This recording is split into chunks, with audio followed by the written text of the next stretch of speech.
मित्रों, आप सभी का आज की प्रेस वार्ता में स्वागत है। सबसे पहले तेलंगाना की महान जनता को गणेश उत्सव की मैं बहुत बहुत शुभकामनाएं देना चाहता हूं। स्वाभाविक रूप से मेरा प्रेस अभी जो तेलंगाना पर कसमय इलेक्शन थोपा गया है, वो चुनाव में भारतीय जनता पार्टी के स्टैंड के बारे में है। भारतीय जनता पार्टी ने एक नया विचार देश के सामने रखा है। हमारे नेता नरेंद्र मोदी जी ने एक नया विचार रखा है, one nation one election. Chandrashekar Rao ji ने भी कुछ समय पहले शुरू में विचार का समर्थन किया था कि देश में कम से कम विधानसभा और लोकसभाओं के चुनाव एक साथ होने चाहिए। परंतु मुझे बहुत आश्चर्य हुआ, पूरे देश में लोकसभा और विधानसभा के चुनाव एक साथ होने चाहिए ऐसी मांग करने वाली पार्टी अचानक ही अपना स्टैंड बदलकर एक छोटे से राज्य को दो चुनावों के खर्चे सहन करने पर विवश किया है। जब 9 महीने बाद शेड्यूल इलेक्शन थे, 9 महीने बाद यहां विधानसभा लोकसभा के चुनाव साथ में हो सकते थे, तो मैं सीधा सवाल पूछना चाहता हूं सत्तारूढ़ पार्टी को और यहां के मुख्यमंत्री जी को कि आपने तेलंगाना की जनता पर इतना खर्चा अलग से क्यों थोपा है? क्या कारण है 9 महीने चुनाव पहले करने का? और भारतीय जनता पार्टी मानती है कि सिर्फ और सिर्फ अपने राजनीतिक स्वार्थ को साधने के लिए करोड़ों रुपयों का खर्च तेलंगाना की जनता पर थोपने का काम टीआरएस ने किया है, श्रीमान चंद्रशेखर राव जी ने किया है। और जब ये चुनाव उन्होंने थोप ही दिए तो मैं घोषणा करना चाहता हूं कि भारतीय जनता पार्टी हर सीट को मजबूती के साथ हमारे साथियों के साथ लड़ेंगे और हम एक तेलंगाना में मजबूत और निर्णायक शक्ति बनकर उभरेंगे। विगत 4.5 साल के अंदर 2014 से लेकर 2018 की यहां तक की यात्रा में हमने तेलंगाना में भारतीय जनता पार्टी के संगठन को मजबूत किया है। हमारा जनसंपर्क बढ़ाया है, हमारा जनाधार बढ़ाया है। और जिस प्रकार से सरकार 4.5 साल चली है, मुझे लगता है इसको फिर से जनादेश मिलने की संभावना जरा भी नहीं है। तेलंगाना के अंदर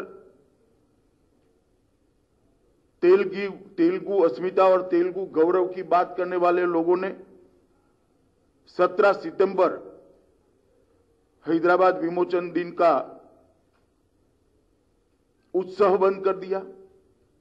क्या हम पूछ सकते हैं क्यों बंद किए?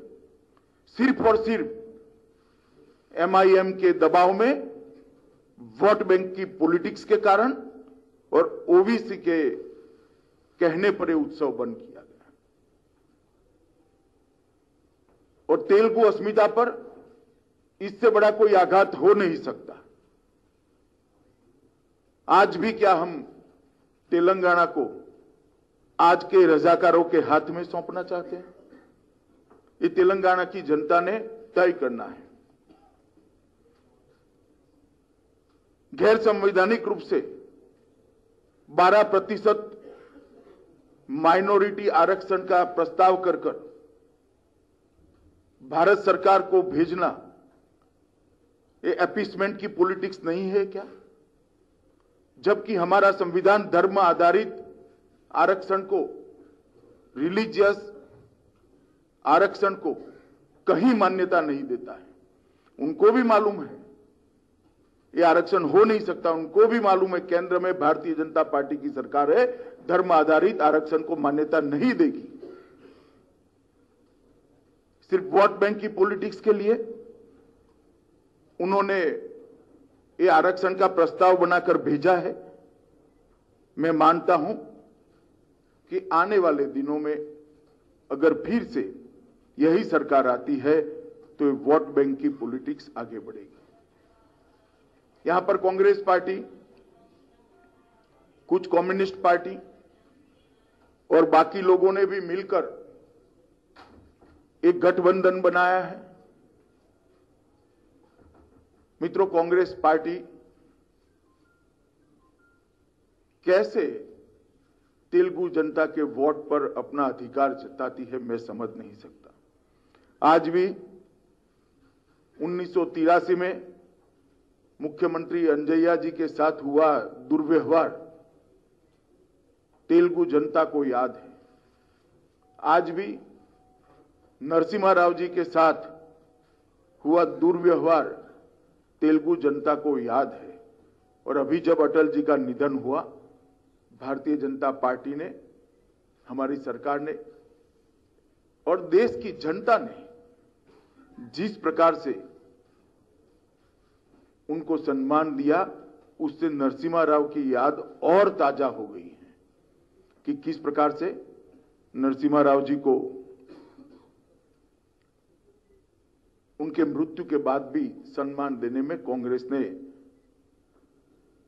उनको अपमानित करने में कोई कसर नहीं छोड़ी थी। अटल जी के समय में भी 3 राज्य बने, छत्तीसगढ़ बना, झारखंड बना, उत्तराखंड बना, कहीं रक्तपात नहीं हुआ, कहीं 2 राज्यों के बीच में वैमनस्य नहीं हुआ। हमने तरीके से तीनों राज्यों का विभाजन किया। उस वक्त भी अलग अलग सरकारें थी, ऐसा नहीं थी कि सब जगह भारतीय जनता पार्टी की सरकारें थी, परंतु तीनों राज्यों के विभाजन के बाद आज उनका मूल राज्य और नए बने राज्य के बीच के रिश्ते भी अच्छे हैं, कोई वैमनस्य भी नहीं है और तीनों राज्य प्रगति के मार्ग पर आगे बढ़े हैं। ये भारतीय जनता पार्टी के काम करने का तरीका है। परिवारवाद, भारतीय जनता पार्टी राजनीति में परिवारवाद की धूल विरोध करने वाली पार्टी। हम मानते हैं कि लोकतंत्र की मूल कल्पना पर परिवारवाद आघात करता है। लोकतंत्र की मूल कल्पना को परिवारवाद निर्बल करता है और यहां पर सिर्फ और सिर्फ अपने परिवार को आगे बढ़ाने के लिए ये इलेक्शन, ये चुनाव जल्दी 9 महीने जल्दी जनता पर थोपा गया है। मैं मानता हूं कि तेलंगाना की जनता इसको अच्छे तरीके से जानती है।